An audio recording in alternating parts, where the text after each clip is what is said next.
Sei mai stato vittima del cyberbullismo o protagonista anche inconsapevole di scambio di immagini a scopo sessuale in internet? Il web ti ha mai causato danni, in particolare alla tua persona e alla tua privacy? Questi alcuni degli oltre 2000 quesiti posti agli studenti di oltre 50 istituti del Veneto, progetto regionale rientrante nell'uso responsabile di internet e a tutela di adulti e ragazzi minorenni compresi che navigano quotidianamente.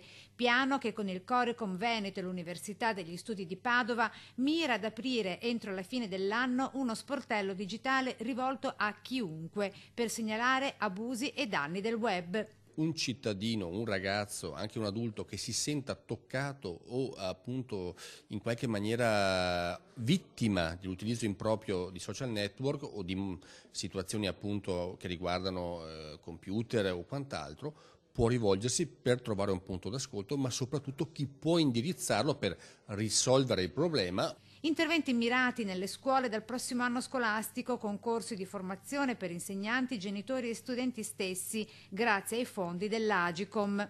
Quindi come possiamo intervenire per rimuoverla, a chi dobbiamo rivolgerci, quali sono le operazioni per farlo nel minor tempo possibile. Diciamo che un ente pubblico che ha questa capacità di intervento può essere risolutivo per tante cose, insomma. Dal prossimo 22 maggio i risultati dell'inchiesta con le risposte degli studenti, a giorni la firma del protocollo d'intesa per le azioni di intervento.